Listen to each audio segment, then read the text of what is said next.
যারা গোপনে গুনাহ করে, যারা গোপনে পাপ করে, এদের লাইফে 4টা কষ্ট আসে, 4টা আযাব আসে দুনিয়াতে। কয়টা আযাব আসে? 4টা আযাব আসে। যে ব্যক্তি গোপনে পাপ করে, গোপনে পর্নোগ্রাফি দেখে, অশ্লীল ভিডিও দেখে, গোপনে হারাম রিলেশন করে, গোপনে গোপনে সবার থেকে আড়ালে সুদ খায়, ঘুষ খায়, তার লাইফে 4টা আযাব আসে। নাম্বার 1, তার চেহারার যে নূর আছে, এই নূরটা দূর হয়ে যায়। নাউজুবিল্লাহ পড়ে প্রিয় ভাই, চেহারার নূর হারায় যায়। যে ব্যক্তি গোপনে গুনাহ করে তার চেহারা কোনো নূর থাকে না। আপনি দেখবেন কিছু কিছু মানুষ দেখতে কালো, কিন্তু চেহারা দেখলে মনে হয় নূরে নূরান্বিত উজ্জ্বল চেহারা। সুবহানাল্লাহ পড়ে, কারণ সে গুনাহ করে। তো চেহারা ধলা না হোক, চেহারা একটা নূর, উজ্জ্বলতা, কিউটনেস, বিউটিনেস আছে না নাই? গুনাহ করে না গোপনে। আর একজন লোক দেখতে অনেক ফর্সা, অনেক সুন্দর চেহারা, কিন্তু এত বেশি গুনাহ করে তার নূরটা দূর হয়ে যায়, জায়েল হয়ে যায়। এটা থাকে না, এটা থাকে না কলিজার টুকরা ভাইয়েরা। এই জন্য গোপনে যে গুনাহ করে তার চেহারার নূর আল্লাহ কেড়ে নেয়। আল্লাহ তুমি আমাদের সবাইকে গোপন গুনার থেকে হেফাজত করো, সকলে পড়ে আমিন। 2 নাম্বার যে আযাব তার লাইফে আসে, খুব মনোযোগ দিয়ে শুনবেন, যে গোপনে গুনাহ করে তার ইবাদতে সে কোনো স্বাদ খুঁজে পায় না, কোনো স্বাদ সে খুঁজে পায় না। আপনি দেখবেন a lot of young people, তাদের একটা কমপ্লেইন যে হুজুর নামাজে আমি দাঁড়াই, but I don't have any kind of concentration, কোনো মনোযোগ নাই। আরে যুবক, কেন নাই? আস্ক ইউরসেলফ, কেন নাই? কারণ তুমি গোপনে এমন গুনাহ করো, বাজে ভিডিও দেখো, পর্নোগ্রাফি দেখো, তোমার মনে তো স্বাদ থাকবেই না। মন তো মরে যাবে ভাই, মনটা মরে যাবে। মনে রাখবেন, ইযা কুনতা ফি নি'মাতিন, হাদিস শোনেন, রাসূল করিম সাল্লাল্লাহু আলাইহি ওয়াসাল্লাম বলেছেন, যখন তুমি কোনো নিয়ামতের ভেতরে আছো, নিয়ামতের মূল্যায়ন করো। যদি তুমি নিয়ামতের মূল্যায়ন না করে গুনাহের দিকে চলে যাও, ফাইন্নাল যুনুব তাযিলুন নি'আম, এই গুনাহ তোমাকে নিয়ামত থেকে বঞ্চিত করে দিবে। তো ইবাদতের স্বাদ থাকা এটা বড় একটা নিয়ামত। তো আপনি যদি গোপনে গুনাহ করতেই থাকেন, সুদ খেতেই থাকেন, জেনা করতেই থাকেন, পর্নোগ্রাফি দেখতেই থাকেন, কোনো মেয়ের সঙ্গে হারাম সম্পর্কে জড়িয়েই থাকেন, আপনি সব জায়গায় স্বাদ পেলেও আল্লাহর সামনে দাঁড়ালে আপনি কিছু পাবেন না। মনটা মরে যাবে, মনটা মরে যাবে।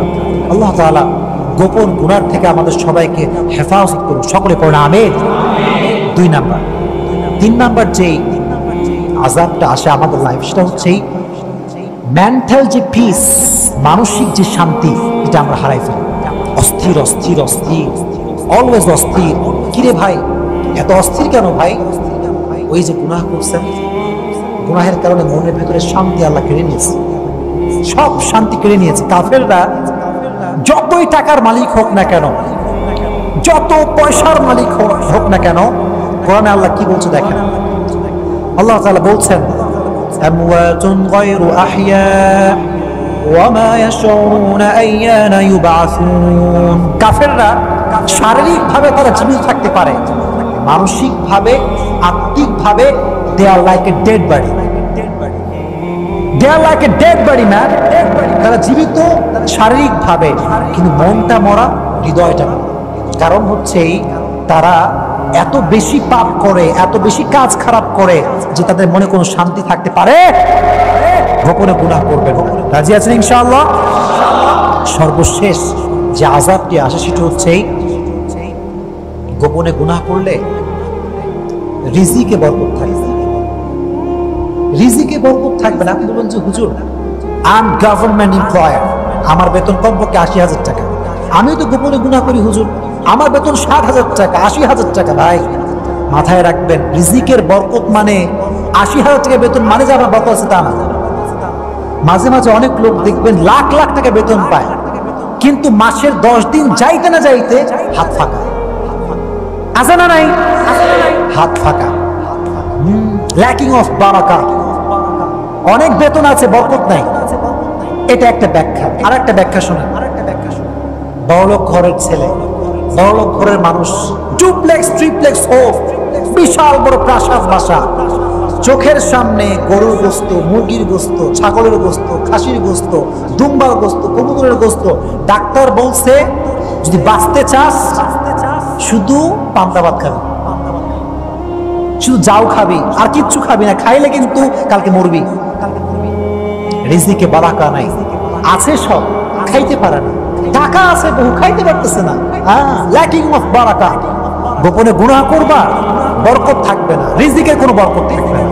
আল্লাহ তাআলা আমাদের সবাইকে গোপনে যে পাপ আমরা করি, আল্লাহ আমাদের সবাইকে গোপন পাপ থেকে হেফাজত করুন। সকলে পড়ুন আমিন। আমি যে কথাগুলো বললাম আপনারা কি মনে করতেছেন, এটা কি অবাস্তব কথা না বাস্তব কথা? কথার সঙ্গে বাস্তবতার মিল আছে না নাই? তাহলে ফ্রি হলে গোপন গুনাহ করবেন না, প্রকাশ্যে গুনাহ করবেন না, just try to worship your Lord, রবের ইবাদত করবেন। রাজি আছেন ইনশাআল্লাহ? Very good. Last, and that is very important message, সেটা কি? ওয়া ইলা রাব্বিকা ফারগাব। ছাকা খাইলে আগে ফেসবুকে পোস্ট মারুন। আল্লাহ বলতেছে এটা, ওয়া ইলা রাব্বিকা ফারগাব। আরে বান্দা, ফেসবুকে কার কাছে লিখিস? কার কাছে? মানে যুবকরা যে পোস্ট করে আমারে কেউ ভালোবাসে না, কি যে একটা ছায়া অবস্থা। আর বন্ধুরা কয় তোর মতো আবালকে কে ভালোবাসবে? কি এই কমেন্ট গুলো আছে না নাই? আল্লাহ বলছে তোর যে কষ্ট লাগে ফেসবুকে পোস্ট করিস না, যা নামাজ বিছা দুটো হাত তুলে আল্লাহকে বল, দেখবি তোর সমস্যা যে প্রবলেম আমি আল্লাহ নিজেই তোর সলিউশন দিয়ে দেব। সুবহানাল্লাহ পড়ে। Go back to your Lord, turn back to your Lord, share your problem with your Lord first, then your wife, then your friend circle, whoever they are.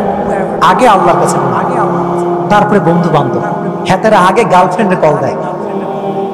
জান জীবন শেষ, শেষ কি হইল? বলে আমিও শেষ, তুমিও শেষ, আমিও শেষ, চলো শেষ। কে সমস্যা আসবে না রে ভাই।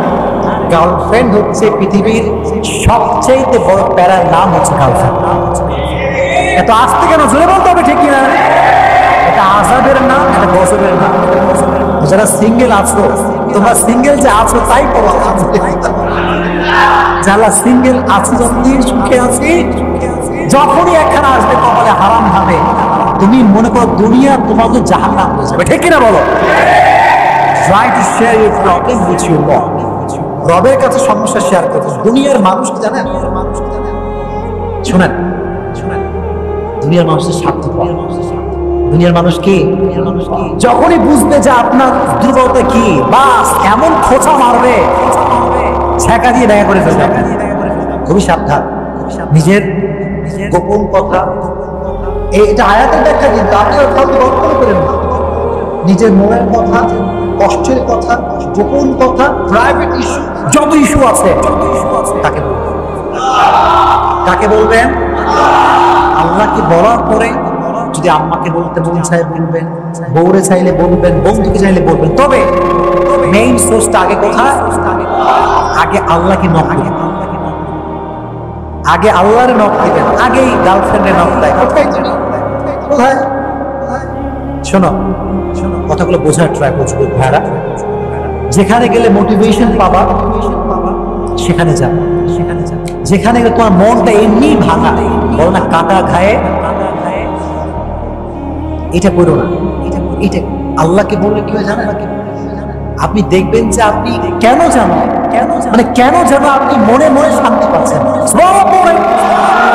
মনে মনে ভালো লাগে যে আল্লাহ। কাউরে বলতে পারছেন না, কাউকে মনে হয় বলতে পারো না।